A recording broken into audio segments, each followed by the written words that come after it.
25 से 30 फिर से नीतीश। बिहार वालों को ये लॉलीपॉप देकर चुनाव जीत लिया गया। कल तक जो नीतीश कुमार सभी पार्टियों के साथ खेला करते थे, आज खुद उनके साथ ही सबसे बड़ा खेला कर दिया गया। और खेला इतना जोरदार था कि न सिर्फ नीतीश कुमार की सबसे प्यारी सीएम वाली कुर्सी जाने वाली है, बल्कि पूरी पार्टी उनके हाथ से निकल भी चुकी है। बिहार वाले हैरान हैं, ये आखिर हो क्या रहा है। पीएम साहब के चाणक्य ने ऐसी गोट सेट की है कि नीतीश का हाल बेहाल हो गया है। उन्हें न तो खुदा ही मिल रहा है और न ही विसाल सनम। अचानक रातों रात नीतीश कुमार को हटाने की स्क्रिप्ट तैयार हुई और अंदर खाने में साइलेंट ऑपरेशन लोटस चलाया गया। अब नीतीश कुमार से बिहार की डोर बीजेपी ने छीन ली है। अब नीतीश कुमार बिहार के सीएम नहीं रहेंगे। बिहार की सियासत में आज उस दौर का खात्मा हो गया जिसकी कल्पना शायद खुद नीतीश कुमार ने भी कभी ख्वाबों ख्यालों में भी नहीं की होगी। पटना की हवाओं में आज उस सियासी साजिश की बू आ रही है जिसका खाका बहुत पहले ही दिल्ली की बंद दहलीज के पीछे खींच लिया गया था। आपको याद होगा कि इलेक्शन के शोर शराबे के बीच तमाम सियासी दल और नेता ये बात कह रहे थे कि नीतीश बाबू, इस बार आप अपने सियासी सफर के सबसे खतरनाक मोड़ पर खड़े हैं। खुद बीजेपी के एक पूर्व केंद्रीय मंत्री ने प्रेस कॉन्फ्रेंस करके ये ऐलान किया था कि अगर बीजेपी ने नीतीश कुमार को सीएम बना भी दिया तो वो 6 महीने से ज्यादा सीएम नहीं रहने देगी। और अब यही कुछ होता हुआ दिखाई दे रहा है। लेकिन आपको बता दें कि बाहर से ये मामला जितना आसान दिख रहा है, असल में उतना है नहीं। ये एक लंबा खेल है जो नीतीश कुमार को शपथ दिलाने के साथ ही शुरू हो गया था और अब उसकी स्क्रिप्ट फाइनल हुई है। ताज़ा और सबसे सनसनीखेज खबर ये है कि गुजरात लॉबी ने जनता दल यूनाइटेड के पूरे ढांचे को मुकम्मल तौर पर अपने शिकंजे में ले लिया है। अब नीतीश कुमार के पास ना तो मुख्यमंत्री की वो ताकत बची है और ना ही अपनी पार्टी पर पहले जैसा कोई इख्तियार। हालांकि इसे महज एक उलटफेर कहना सरासर गलत होगा। असल में ये ऑपरेशन लोटस से भी एक बहुत बड़ा खेल है। बिहार के कद्दावर रहनुमा को अब मार्गदर्शक मंडल का रास्ता दिखा दिया गया। आपको बता दें कि वैसे तो कई दिनों से अनुमान लगाया जा रहा था कि नीतीश कुमार सीएम का पद छोड़ सकते हैं और राज्यसभा जा सकते हैं। हालांकि बहुत से लोगों को इस बात पर बिल्कुल भरोसा नहीं था कि जो नीतीश कुमार कुर्सी कुमार के रूप में जाने जाते हैं वो सीएम की कुर्सी छोड़ देंगे। लेकिन जब कल सुबह अचानक अमित शाह पटना पहुंचे तो हलचल अचानक बढ़ गई। अमित शाह ने नीतीश कुमार से बंद कमरे में मुलाकात की और इसके कुछ देर के बाद ही नीतीश कुमार का एक ट्वीट आ गया। ट्वीट भी इतना अजब गजब था कि हर सुनने वाले को हंसी आ जाए। नीतीश कुमार ने अपने ट्वीट में बताया कि वो सिर्फ और सिर्फ इसलिए राज्यसभा जाना चाहते हैं क्योंकि वो बिहार के दोनों सदनों के सदस्य रह चुके हैं, लोकसभा में भी रह चुके हैं, लेकिन अपने 40 साल के करियर में वो राज्यसभा सदस्य नहीं बने। इसलिए अब उन्होंने फैसला किया है कि वो राज्यसभा जाएंगे। सोचिए कितनी अजब गजब बात है। एक आदमी 20 साल से बिहार का सीएम है और कुर्सी के लिए 1-2 बार नहीं बल्कि 7-7 बार पलटी मारी है। वो अचानक से ये कह दे कि वो सीएम की कुर्सी छोड़कर राज्यसभा जाएगा। हालांकि अपने ट्वीट के कुछ देर के बाद नीतीश कुमार ने अचानक राज्यसभा के लिए पर्चा भी दाखिल कर दिया, जिसके बाद ये बात अब पूरी तरह साफ हो गई है कि बिहार में अब नीतीश युग का दी एंड हो चुका है। अब सवाल ये उठता है कि नीतीश के बाद इस ताज को आखिर पहनेगा कौन। अब तक बीजेपी और जेडीयू के समझौते में ये बात पत्थर की लकीर की तरह मानी जा रही थी कि सीएम की कुर्सी पर सिर्फ और सिर्फ नीतीश कुमार ही बैठेंगे। इसी वादे के दम पर बीजेपी ने 2 डिप्टी सीएम बनवाए और विधानसभा का अध्यक्ष पद भी अपने पास ही रखा। लेकिन बीजेपी की सियासी भूख यहीं पर शांत नहीं हुई और आखिरकार नीतीश कुमार को उनके ही घर में घेर कर उनसे इस्तीफा ले लिया गया। इस पूरे तख्ता पलट के पीछे एक बड़ी सोची समझी रणनीति काम कर रही है। जरा गौर कीजिए कि जेडीयू के कार्यकारी अध्यक्ष संजय झा इस पूरे खेल के असली सूत्रधार बनकर उभरे हैं। चुनाव के बाद से ही संजय झा नीतीश के बेटे निशांत कुमार को राजनीतिक मुख्यधारा में लाने की पैरवी कर रहे थे। सियासी गलियारों में ये चर्चा आम है कि संजय झा और लल्लन सिंह जैसे नेता पार्टी के भीतर उस गुट का हिस्सा है जो सीधे दिल्ली के इशारे पर काम करता है।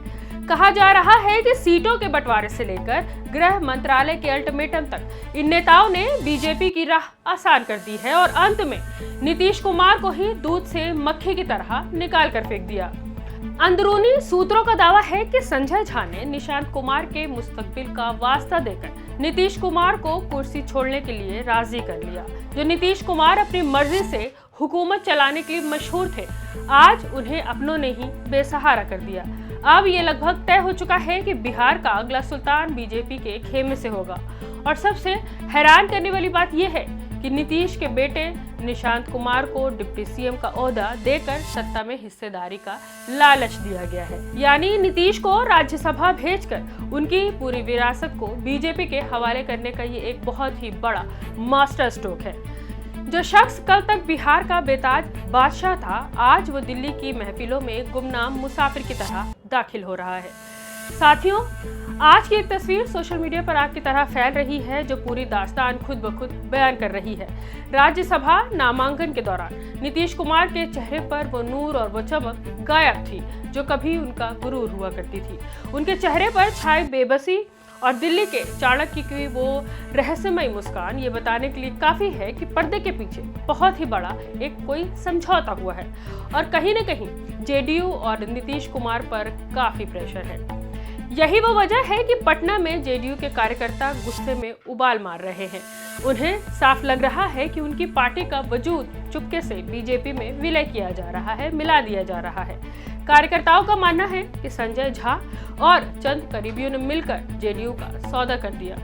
सुनिए बीजेपी के इस कार्यकर्ता की बात जो फफक कर रो रहा है, लेकिन उसको नीतीश कुमार से मिलने तक नहीं दिया जा रहा। अरे मुख्यमंत्री को हाईजैक कर लिया गया है। भारत देश के इतिहास में पहली बार हाईजैक किया गया है मुख्यमंत्री को। कार्यकर्ताओं की हत्या की जा रही है।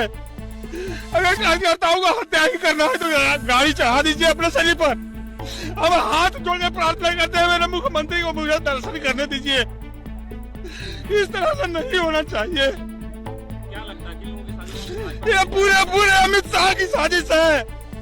अमित शाह ने मुख्यमंत्री को बर्बाद कर दिया, बिहार को बर्बाद कर दिया। हम लोगों के ऊपर गाड़ी चढ़ा दे, हम प्रशासन से कहते हैं गाड़ी चढ़ा दीजिए। आत्महत्या करने के लिए तैयार है आदमी, आत्महत्या कर लेगा। कोई उम्मीद नहीं थी। होली में इस तरह से हम लोगों को बर्बाद कर दिया गया है। पूरे पार्टी को बर्बाद करने का साजिश है। हम लोग बर्दाश्त नहीं करेंगे। सुना आपने, इस कार्यकर्ता ने पूरा गेम बता दिया है और सीधा आरोप किसी और पर नहीं बल्कि अमित शाह पर लगाया है। और इससे पहले तेजस्वी ने भी कई गंभीर आरोप नीतीश कुमार पर लगाए थे। यहाँ तक कह दिया कि नीतीश कुमार का वही हाल कर दिया जो आखिर में उन्होंने जॉर्ज साहब और शरद पवार का किया था। तेजस्वी का आरोप है कि जेडीयू अब अपनी आखिरी सांसें गिन रहा है। जिस पार्टी ने दशकों तक बिहार की तकदीर का फैसला किया, आज उसकी अपनी पहचान मिटने की कगार पर है। आखिर नीतीश कुमार इतने लाचार कैसे हो गए? क्या ये वाकई उम्र का तकाजा है या फिर गठबंधन की राजनीति का वो खौफ, वो दबाव जिसे वो बर्दाश्त नहीं कर पाए? अगर सब कुछ ठीक ठाक था तो अमित शाह को अचानक पटना के दौरे पर क्यों आना पड़ा? जाहिर है दिल्ली की टीम सिर्फ खैरियत पूछने तो नहीं आई होगी, बल्कि नीतीश के इस्तीफे पर आखिरी मुहर लगाने के लिए और नया निजाम लागू करने के लिए आई थी। आपको बता दें कि जब से बिहार में नई सरकार बनी थी, तब से संजय झा नीतीश कुमार के साथ ही बहुत ही बड़ा गेम करने की तैयारी में लगे हुए थे। वो लगातार निशांत को लेकर चल रहे थे और कई बार सरेआम निशांत को उनके सामने ही राजनीति में लाने का बयान दिया। लेकिन नीतीश कुमार का कहना था कि वो राजनीति में सिर्फ और सिर्फ समाज सेवा के लिए है, ये उनकी पैतृक संपत्ति नहीं है। लेकिन आखिर में संजय झा ने निशांत को लेकर ऐसा गेम फिट किया कि पूरा खेल ही पलट गया और नीतीश कुमार को न सिर्फ खुद जाकर राज्यसभा का नामांकन करना पड़ा, बल्कि ये बात भी सरेआम कबूल करनी पड़ी कि वो अब सीएम नहीं रहेंगे। ऐसे में बड़ा सवाल खड़ा ये हो गया है कि अगर नीतीश कुमार बिहार के सीएम नहीं होंगे तो कौन होगा? क्या बीजेपी के सम्राट चौधरी को कमान सौंपी जाएगी? राजनीति के जानकार कहते हैं कि बीजेपी की रणनीति अब बदल चुकी है। वो अब किसी कद्दावर क्षेत्रीय नेता के सिर पर ताज नहीं पहना सकता। वो किसी ऐसे चेहरे को तलाश कर रहे हैं जो सीधे दिल्ली के हुक्मनामे की तामील करे। चर्चा गर्म है कि बीजेपी के नित्यानंद राय को मुख्यमंत्री बनाकर एक बहुत ही बड़ा जुआ खेला जा सकता है और इसके पीछे की राजनीति ये है कि इसके जरिए बीजेपी का निशाना आरजेडी के पारंपरिक वोट यानी यादवों के दिल में सेंध लगाना है। अमित शाह का ये दांव बिहार की पूरी चुनावी बिसात को तहस नहस कर सकता है।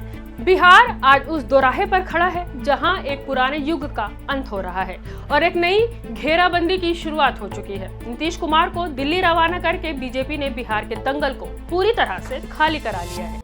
लेकिन क्या बिहार की आवाम इस जबरन बदलाव को कबूल कर लेगी? क्या जेडीयू के विधायक इस जिल्लत को खामोशी से सह लेंगे?